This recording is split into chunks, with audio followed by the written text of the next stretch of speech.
வெளிப்படுத்தின விசேஷம் அதிகாரம் 16. அப்பொழுது தேவாலயத்திலிருந்து உண்டான ஒரு பெருஞ்சத்தம் அந்த 7 தூதருடனே, நீங்கள் போய் தேவனுடைய கோப கலசங்களை பூமியின் மேல் ஊற்றுங்கள் என்று சொல்ல கேட்டேன். முதலாம் தூதன் போய் தன் கலசத்தில் உள்ளதை பூமியின் மேல் ஊற்றினான். உடனே மிருகத்தின் முத்திரையை தரித்தவர்களும் அதன் சுரூபத்தை வணங்குகிறவர்களுமாகிய மனுஷர்களுக்கு பொல்லாத கொடிய புண்ணுண்டாயிற்று.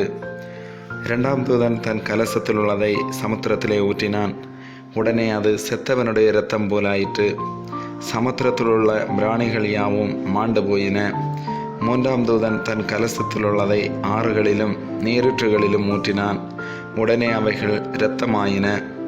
அப்பொழுது தண்ணீர்களின் தூதன், இருக்கிறவரும் இருந்தவரும் பரிசுத்தருமாகிய தேவரீர், இப்படி நியாயம் தீர்க்க நீதி உள்ளவராயிருக்கிறீர்.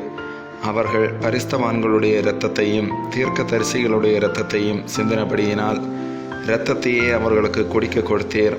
அதற்கு பாத்திரராய் இருக்கிறார்கள் என்று சொல்ல கேட்டேன். பலிபீடத்திலிருந்து வேறொருவன், ஆம், சர்வ வல்லமையுள்ள தேவனாகிய கர்த்தாவே, உம்முடைய நியாய தீர்ப்புகள் சத்தியமும் நீதியுமானவைகள் என்று சொல்ல கேட்டேன். நான்காம் தூதன் தன் கலசத்தில் உள்ளதை சூரியன் மேல் ஊற்றினான். தீயினால் மனுஷரை தகிக்கும்படி அதற்கு அதிகாரம் கொடுக்கப்பட்டது. அப்பொழுது மனுஷர்கள் மிகுந்த உஷ்ணத்தினாலே தகிக்கப்பட்டு இந்த வாதைகளை செய்ய அதிகாரமுள்ள தேவனுடைய நாமத்தை தூசித்தார்களே அல்லாமல் அவரை மகிமைப்படுத்த மனம் திரும்பவில்லை. ஐந்தாம் தூதன் தன் கலசத்தில் உள்ளதை மிருகத்தினுடைய சிங்காசனத்தின் மேல் ஊற்றினான். அப்பொழுது அதன் ராஜ்யம் இருளடைந்தது.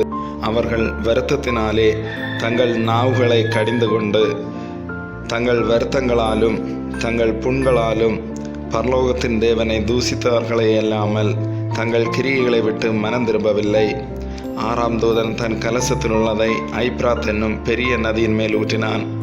அப்பொழுது சூரியன் உதிக்கும் திசையிலிருந்து வரும் ராஜாக்களுக்கு வழி ஆயத்தமாகும்படி அந்த நதியின் தண்ணீர் வற்றி போயிற்று. அப்பொழுது வலு சர்ப்பத்தின் வாயிலும் மிருகத்தின் வாயிலும் கள்ள தீர்க்கதரிசியின் வாயிலும் இருந்து தவளைகளுக்கு ஒப்பான 3 அசுத்த ஆவிகள் புறப்பட்டு வர கண்டேன்.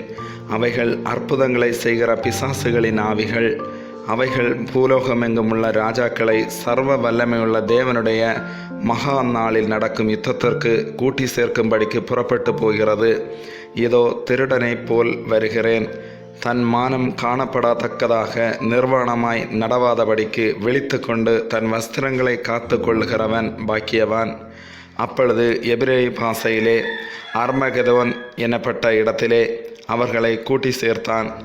ஏழாம் தூதன் தன் கலசத்தில் உள்ளதை ஆகாயத்தில் ஊற்றினான். அப்பொழுது பரலோகத்தின் ஆலயத்தில் உள்ள சிங்காசனத்திலிருந்து ஆயிற்று என்று சொல்லிய பெருஞ்சத்தம் பிறந்தது. சத்தங்களும் இடி முழக்கங்களும் மின்னல்களும் உண்டாயின. பூமி மிகவும் அதிர்ந்தது. பூமியின் மேல் மனுஷர்கள் உண்டான நாள் முதற்கொண்டு அப்படிப்பட்ட பெரிய அதிர்ச்சி உண்டானதில்லை.